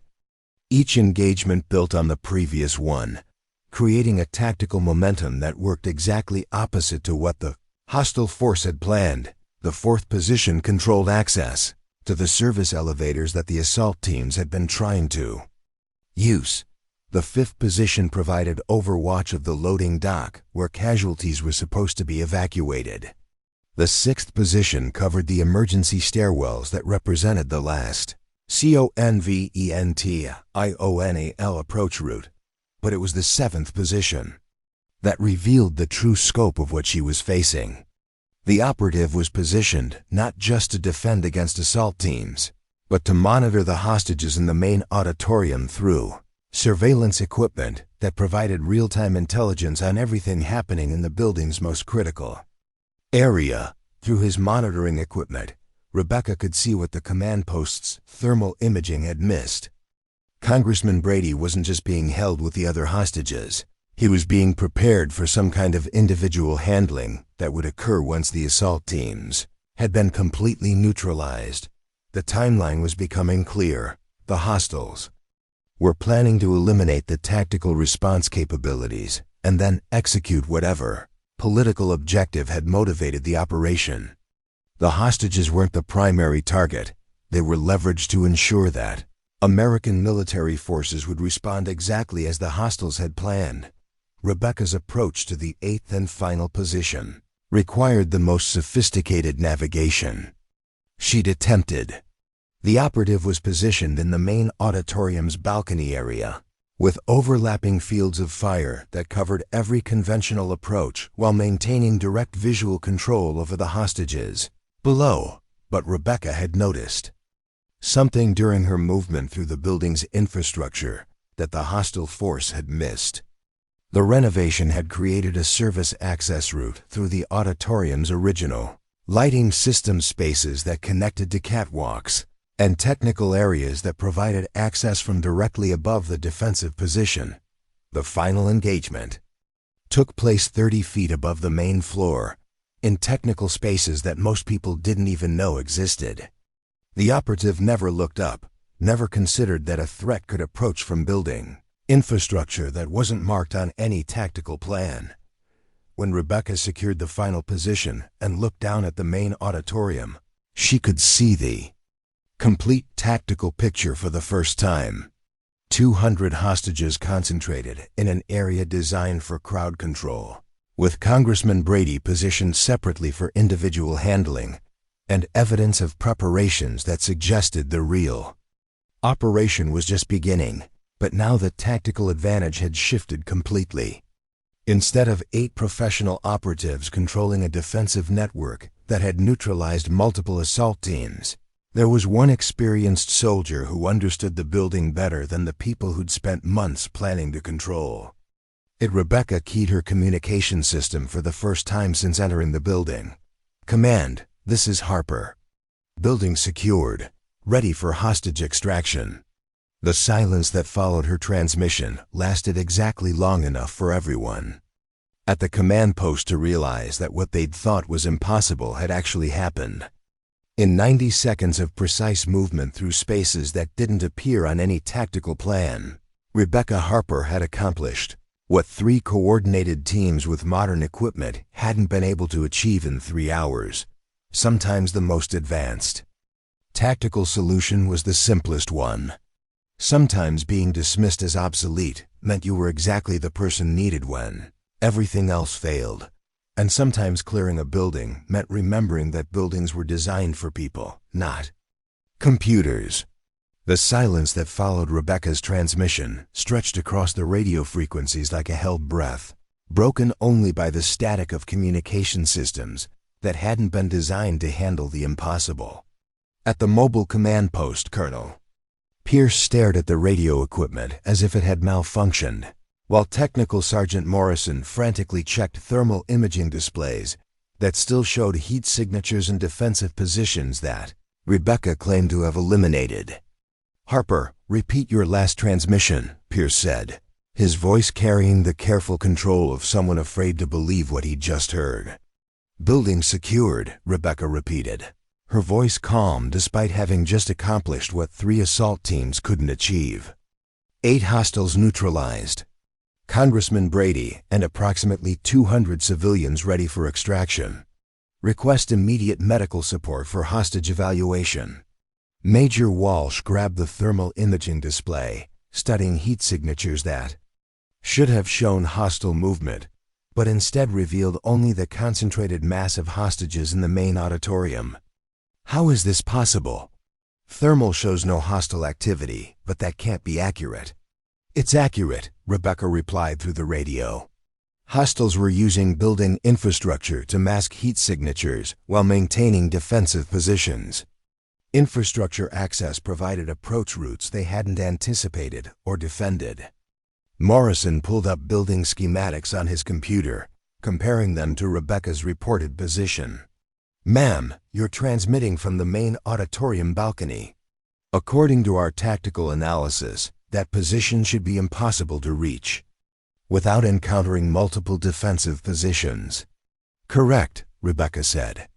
"It would be impossible using conventional approach routes. Building infrastructure provided alternatives that don't appear on standard tactical plans." Pierce keyed his microphone with hands that trembled slightly from stress and disbelief. "Harper, we need confirmation of hostile status." "Are you certain?" "All threats have been neutralized?" "Confirmed." 8 professional operatives, military-grade equipment, coordinated defensive positions designed to counter conventional assault tactics. All neutralized through infrastructure approach routes. The magnitude of what Rebecca had accomplished began to settle over the command post personnel like a physical weight.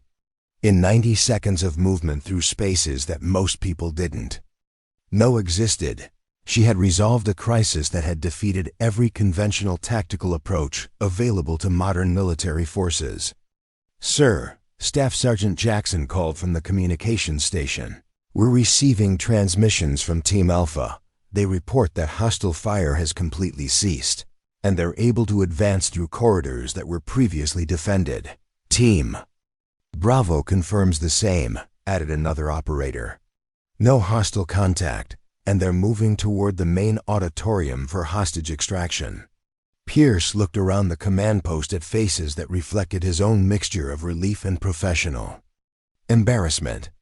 Everything they'd been trained to believe about modern tactical operations had been proven inadequate by a 61-year-old soldier using methods that predated most of their technological advantages. "All teams, advance to hostage extraction positions," Pierce ordered. "Harper maintains overwatch from current position until area is completely secured." But even as the successful resolution of the crisis began to unfold, Pierce knew that the real consequences were just beginning. Rebecca's unauthorized solo mission had violated multiple federal regulations, military protocols, and operational procedures. The fact that it had succeeded spectacularly didn't change the legal reality that she had disobeyed direct orders and operated outside established command structure. "Sir," Major Walsh said quietly. "We're going to need to address the procedural violations."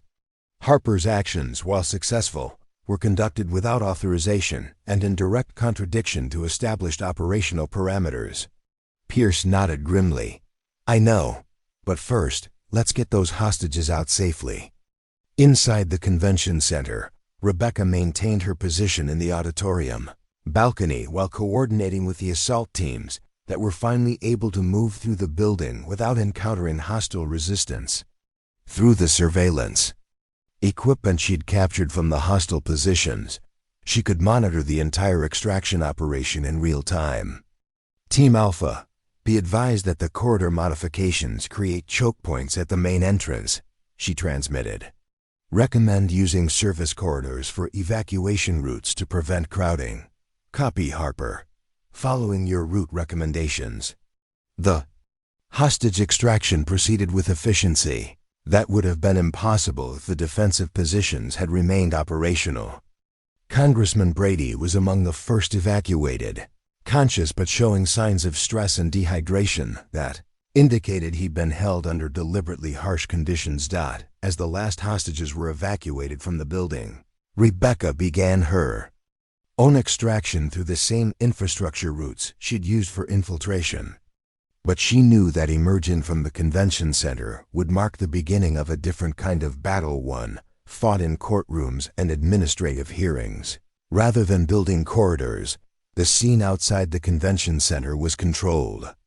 Chaos as medical teams evaluated hostages while FBI agents began processing the crime scene. Rebecca emerged from the utility access point 2 blocks away, exactly as she'd planned, avoiding the media attention that was already focusing on the successful resolution of the crisis. But Colonel Pierce was waiting for her at the utility access point, flanked by military police officers whose presence made their purpose unmistakably clear.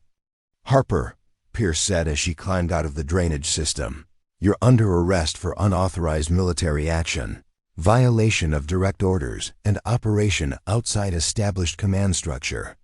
The handcuffs clicked around her wrists with the same metallic finality she'd heard 30 years earlier when regulations had mattered more than results. But this time, the circumstances were different in ways that Pierce was only beginning to understand. "Sir," Rebecca said as the military police officers led her toward their vehicle, "you might want to review the surveillance footage from inside the building before you finalize those charges." "What surveillance footage?" Pierce asked. "The hostiles were recording the entire operation," Rebecca replied. "Everything's documented on their equipment, the planned elimination of the assault teams, the intended execution of Congressman Brady, and the larger operation this crisis was designed to support." Pierce's expression changed as the implications began to register. "What larger operation?" "The one that was supposed to begin after they'd eliminated experienced tactical personnel and demonstrated that American military forces couldn't handle urban combat against professionally trained opponents," Rebecca said. "This wasn't just a hostage situation, Colonel. It was a test of our capabilities, and they were documenting our failure for strategic analysis." As the military police vehicle drove toward Base Ironwood, Rebecca could see the media vans already positioning themselves for what would become a national story about military effectiveness, tactical innovation, and the question of whether experience should override technological superiority in crisis situations. But she also knew something that Pierce and the media didn't yet understand. The surveillance footage she'd captured would reveal not just her successful mission, but the sophisticated enemy operation that had been designed to exploit American tactical doctrine in ways that could have strategic implications far beyond a single hostage crisis. Sometimes proving your worth meant accepting consequences that seemed worse than the problem you'd solved. Sometimes being vindicated required surviving the punishment for being right when everyone else was wrong. And sometimes the real battle began after you'd already won the war. The military tribunal convened at Base Ironwood 3 days after the convention center crisis had been resolved.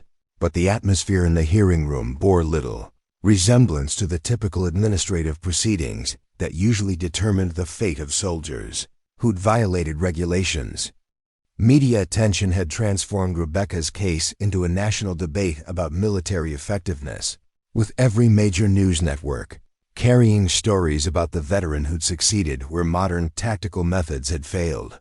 Rebecca sat beside her appointed defense counsel, Captain Lisa Morrison, no relation to the young soldier who'd initially dismissed her capabilities, watching as Colonel Pierce presented his case with the methodical precision of someone following regulations regardless of public opinion or tactical results.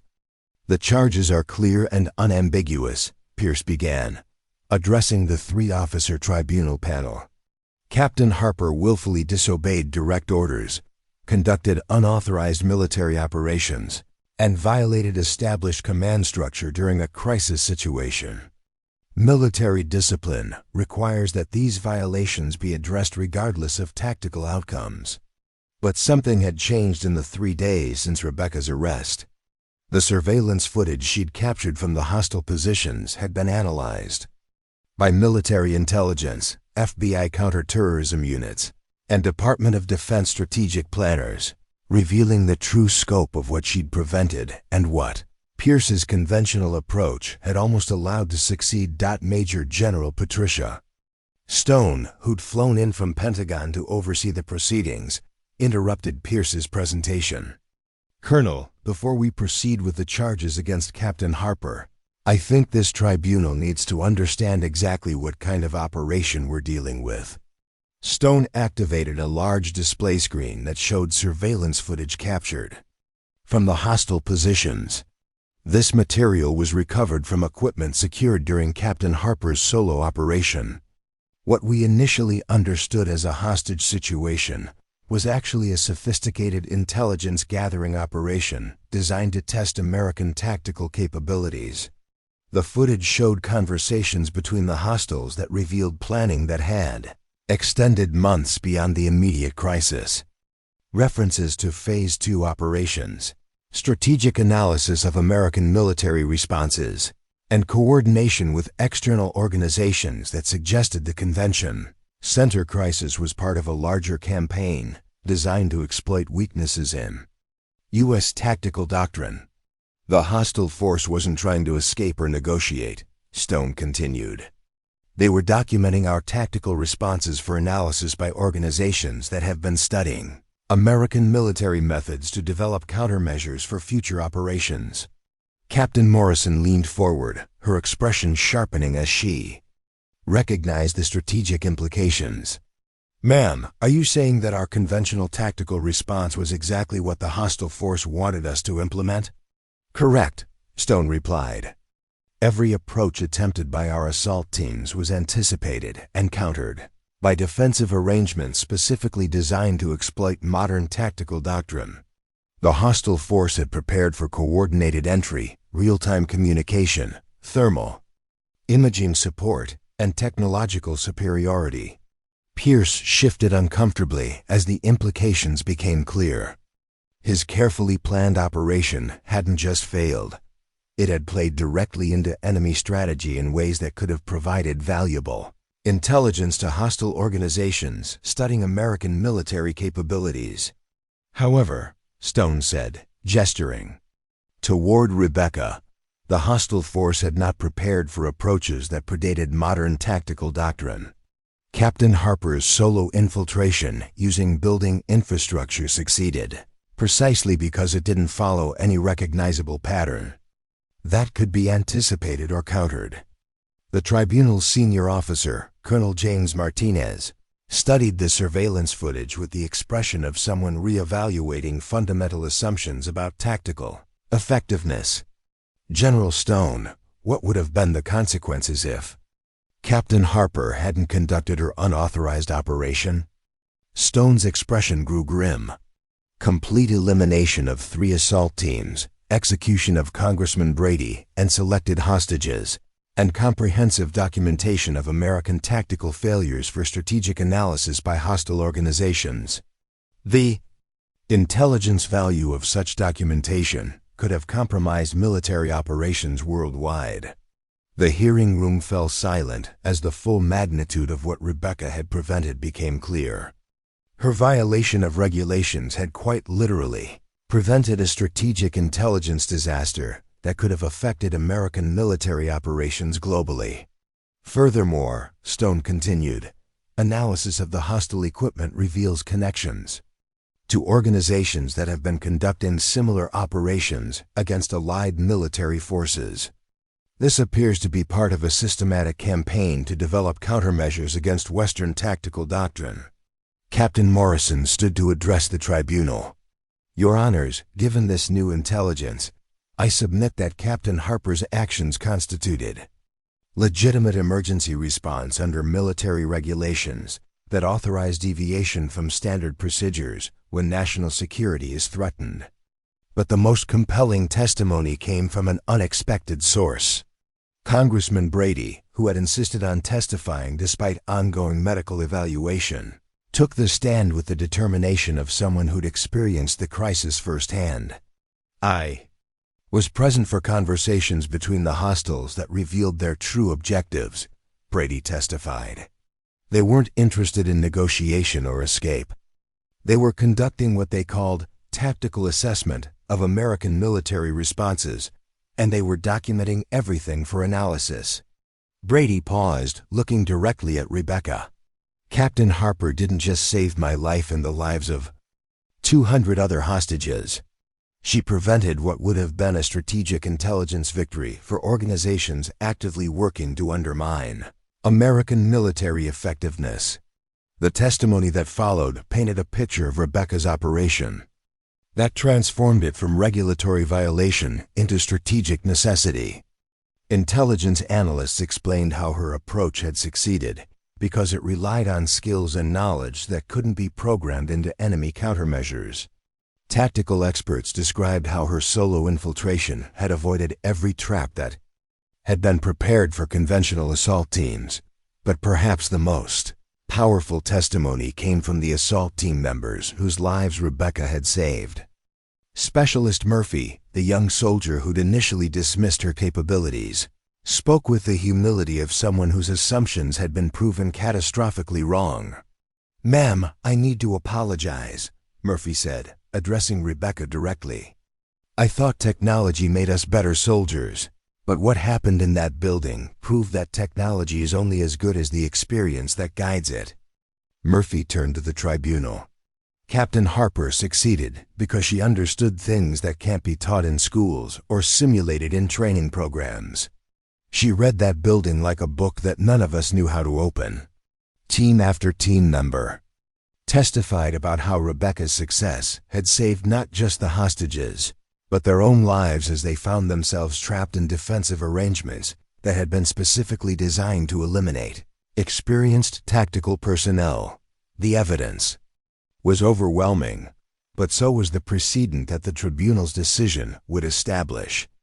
Authorizing Rebecca's approach meant acknowledging that sometimes experience mattered more than regulations, that individual judgment could override technological analysis, and that the most advanced tactical solutions might be the oldest ones. Colonel Martinez addressed Rebecca directly. "Captain Harper, you clearly violated multiple regulations and disobeyed direct orders. How do you justify actions that could have resulted in court-martial and criminal prosecution?" Rebecca stood slowly, her bearing carrying the quiet confidence of someone who'd spent 37 years making decisions where lives hung in the balance. "Sir, I took an oath to protect and defend against all enemies, foreign and domestic. When that oath conflicts with regulations, the oath takes precedence." The tribunal deliberated for 6 hours, but when they returned, Colonel Martinez's expression carried the weight of a decision that would reshape how the military thought about tactical innovation and regulatory compliance. This tribunal finds that Captain Harper's actions, while technically violations of established procedure, were justified by emergency circumstances that superseded normal operational parameters. All charges are dismissed. The hearing room erupted, but Rebecca barely heard the applause. She'd won more than vindication. She'd proven that sometimes being dismissed as obsolete was exactly what made you invaluable when everything else failed. 6 months after the convention center crisis, Rebecca stood at the front of a packed auditorium at the National Defense University, addressing an audience that would have been unimaginable before her unauthorized mission had changed everything. About how the American military thought about tactical innovation and operational effectiveness.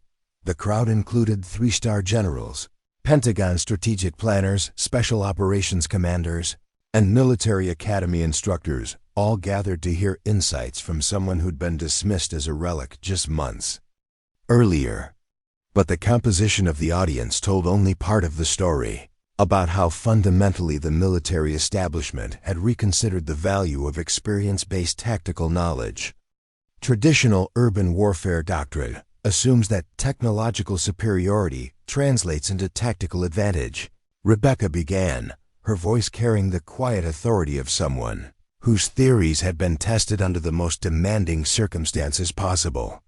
The convention center crisis demonstrated that this assumption becomes a liability when facing enemies who understand our technological dependencies better than we do. In the front row, Colonel Pierce, recently reassigned to a staff position that utilized his administrative strengths rather than tactical leadership, took notes with the attention of someone learning concepts that hadn't appeared in his military education. The transformation in Pierce's perspective had been as dramatic as the changes occurring throughout the military hierarchy. Captain Harper's operation succeeded because it avoided every pattern that modern tactical doctrine teaches us to implement. Pierce had written in his after-action report, "The enemy had studied our methods so thoroughly that our advantages became vulnerabilities, and our technological superiority became predictable behavior that could be exploited." The Defense Department's response to Rebecca's success had been swift and comprehensive. Within weeks of the tribunal's decision, she'd been assigned to develop new tactical training programs that integrated traditional skills with modern technology rather than replacing human judgment with technological solutions. The Urban Warfare Innovation Center that Rebecca now directed had become the military's premier facility for developing approaches that combined experiential knowledge with technological capabilities. Young soldiers arrived expecting to learn advanced, computer-assisted tactical methods and discovered instead that the most sophisticated warfare often required the simplest techniques. The hostile force at the convention center had prepared countermeasures for every approach that appears in current tactical manuals. Rebecca continued, gesturing toward a display that showed building schematics, overlaid with the defensive positions that had neutralized 3 assault teams. They understood our communication patterns, our coordination protocols, and our equipment limitations better than most of our own personnel. Specialist Murphy, now enrolled in Rebecca's advanced urban warfare course, raised his hand from the audience. "Ma'am, how do we prepare for enemies who study our methods without giving up the technological advantages that make us effective?" It was exactly the question that military strategists had been grappling with since intelligence analysis had revealed the full scope of the hostile operation. The enemy hadn't just been testing American tactical capabilities, they'd been developing systematic countermeasures that could be applied against military operations worldwide. By understanding that technology amplifies human capabilities rather than replacing them, Rebecca replied, "Your thermal imaging equipment is only as effective as your ability to interpret what it shows you. Your communication systems are only as valuable as the tactical knowledge that guides your coordination." The training programs Rebecca had developed reflected this philosophy in ways that were revolutionizing military education. Students learned to use building infrastructure for tactical movement while also mastering advanced surveillance technology. They practiced silent infiltration techniques alongside computer-assisted mission planning. Most importantly, they learned to recognize when technological solutions were insufficient and human judgment became paramount. The success of Rebecca's approach had attracted international attention from military organizations facing similar challenges. British SAS representatives, Israeli Special Forces commanders, and Canadian tactical instructors had all participated in exchange programs designed to understand how traditional skills could enhance rather than conflict with modern capabilities. The most significant change isn't in our tactical methods, explained Major General Stone during a Pentagon briefing that had been declassified for academic study. It's in how we think about the relationship between experience and innovation. Captain Harper proved that the most advanced solution is sometimes the oldest one.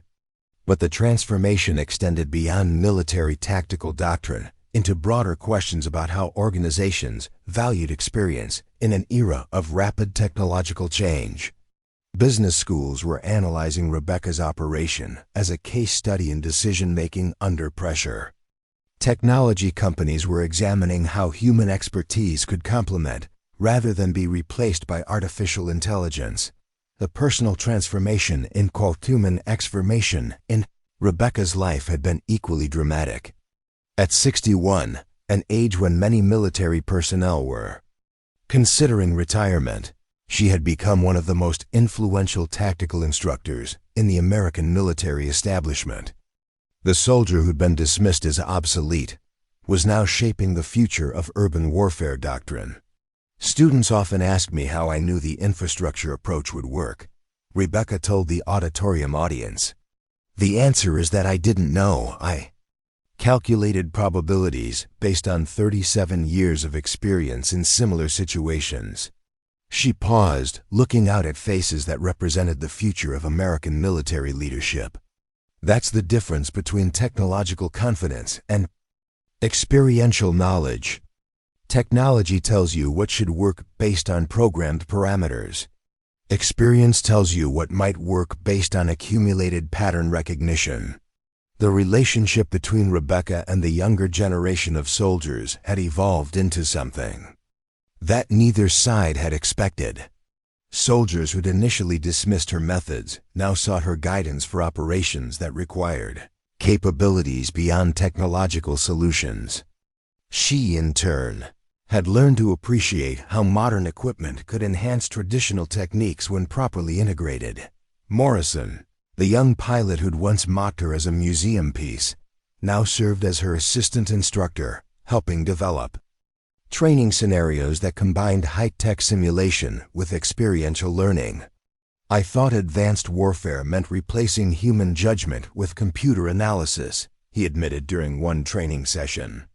Rebecca taught me that advanced warfare means using computers to support better human judgment. The Innovation Center's most successful graduates were those who learned to seamlessly integrate both approaches. Soldiers who could read thermal imaging displays while also interpreting the subtle environmental cues that electronics couldn't detect. Who could coordinate through advanced communication systems while also operating effectively in electronic silence. As Rebecca concluded her presentation at the National Defense University, she looked out at an audience that represented the military establishment that had once considered her a liability. The transformation wasn't just in their acceptance of her methods, it was in their understanding that innovation often meant rediscovering wisdom rather than abandoning it. The Convention Center crisis taught us that our enemies study our methods more carefully than we do, she said in closing. The solution isn't better technology, it's better integration of technology with human capabilities that can't be programmed, predicted, or countered. The standing ovation that followed reflected more than appreciation for a successful mission. It represented acknowledgement that sometimes the most valuable knowledge was the kind that couldn't be downloaded, simulated, or replaced knowledge that existed only in the accumulated experience of people who'd learned lessons that no computer could teach. 1 year after the Convention Center crisis, Rebecca Harper stood in the same equipment bay where Sergeant Major Delgado had once helped her prepare for an impossible mission. But everything about the space reflected how fundamentally the military's approach to tactical operations had evolved. Where standardized equipment had once dominated every locker, Soldiers now customized their gear to integrate traditional techniques with modern technology. Young soldiers moved through the bay with a different kind of confidence than the technological superiority that had once defined military readiness. They carried advanced communication systems alongside equipment for silent movement. They studied building schematics on tablet computers, while also learning to read structural patterns that revealed information no blueprint could provide. "Ma'am," called Specialist Rodriguez, one of Rebecca's newest students, "the mission brief shows standard entry protocols, but the building layout suggests infrastructure access might be more effective." Rebecca smiled at hearing tactical analysis that would have been impossible a year earlier, when military doctrine had demanded adherence to established protocols regardless of environmental factors. "Show me your reasoning," she said, approaching the tactical display where Rodriguez had been studying tomorrow's training scenario. The young soldier pointed to building schematics that showed the kind of complex, urban environment where modern warfare increasingly took place. "The objective building has been modified extensively since construction, but the utility infrastructure appears to follow original design patterns. Standard entry points would be predictable, but service access could provide approach routes that wouldn't appear in defensive planning." It was exactly the kind of tactical thinking that Rebecca's training programs had been designed to develop, analysis that combined technological intelligence with experiential pattern recognition, creating capabilities that exceeded what either approach could achieve independently. "Correct assessment," Rebecca confirmed. "But what environmental factors would you need to consider for infrastructure approach?" Rodriguez consulted both his computer analysis and the observational checklist. That had become standard equipment for all personnel trained in Rebecca's methods. Building age affects the structural integrity of service areas. Weather conditions impact ventilation and electrical systems. Defensive preparations might include infrastructure monitoring that wouldn't show up on standard reconnaissance. The transformation in military thinking that Rodriguez represented extended far beyond individual tactical capabilities. Intelligence agencies had begun incorporating Rebecca's analytical methods into strategic planning. Special operations forces had restructured training programs to emphasize adaptability alongside technological proficiency. Even conventional military units had adopted elements of her approach for operations where standard doctrine proved insufficient. But the changes went deeper than tactical innovation.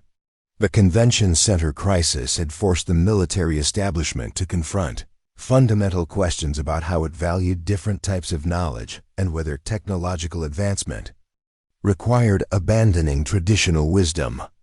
"The most important lesson isn't about building clearing techniques," Rebecca had written in her official report to the Pentagon. "It's about recognizing that enemies study our methods to develop countermeasures, and that our greatest strategic advantage lies in capabilities that can't be programmed, predicted, or replicated." The intelligence analysis of the hostile operation had confirmed this assessment in ways that had strategic implications, extending far beyond a single crisis. The enemy force had represented part of a systematic effort to study American military methods, develop countermeasures, and test those countermeasures under realistic conditions.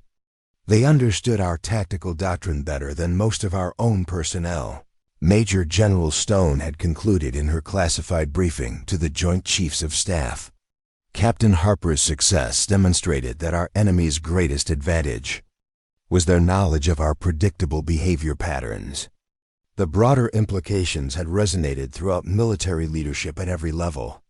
If enemies could neutralize American technological advantages by studying and countering standard tactical approaches, then military effectiveness required developing capabilities that couldn't be anticipated or countered through pattern analysis.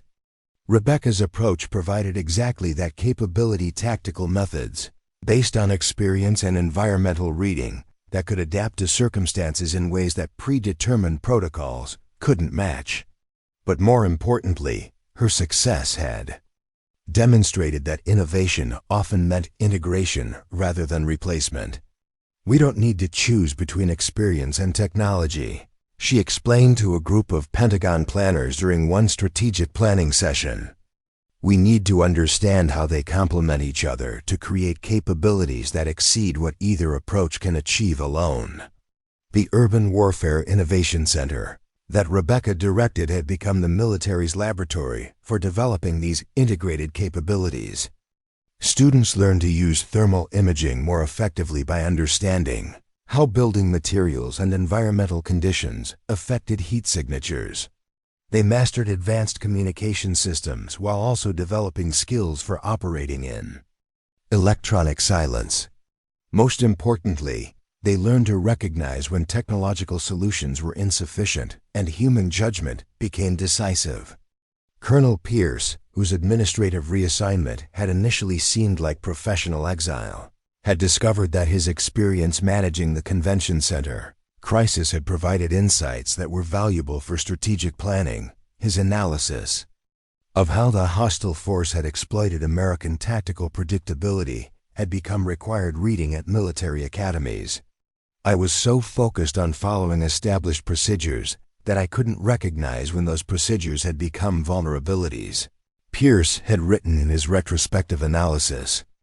Captain Harper succeeded because she understood that the most dangerous enemy is often the one that knows your methods better than you do.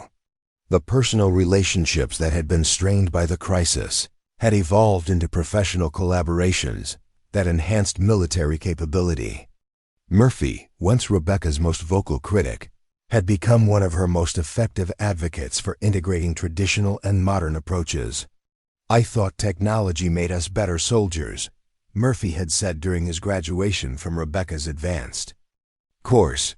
"Rebecca taught me that technology makes us better soldiers only when we're better soldiers using technology." As Rebecca prepared to leave the equipment bay, she reflected on how the convention center crisis had changed not just military doctrine, but fundamental assumptions about the relationship between innovation and tradition. The soldier who'd been dismissed as obsolete had become the architect of approaches that were shaping the future of military effectiveness.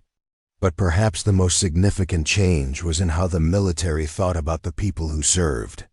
Experience was no longer seen as something to be replaced by technology, but as something that gave technology its greatest value. Walking across Base Ironwood toward the Innovation Center, where tomorrow's soldiers were learning to integrate the oldest and newest approaches to warfare, Rebecca felt the satisfaction that came from proving that sometimes being underestimated was the greatest tactical advantage of all. In a world where enemies studied American methods to develop countermeasures, the most valuable capabilities were often the ones that couldn't be studied, predicted, or programmed. They were the capabilities that existed only in the accumulated wisdom of people who'd learned that survival often depended on doing what no one expected. The convention center had tested every assumption about modern warfare. Rebecca Harper had proven that sometimes the most advanced tactical solution was the one that remembered how warfare worked before computers existed due to the thinking. And in a military that had once considered her a relic, she had become the voice of a future that understood that innovation meant building on wisdom rather than abandoning it. Sometimes being called too old for combat meant being exactly experienced enough to show everyone else how it should be done. Up next, you've got two more standout stories right on your screen. If this one hit the mark, you won't want to pass these up. Just click and check them out. And don't forget to subscribe. Turn on the notification bell so you don't miss any upload from us.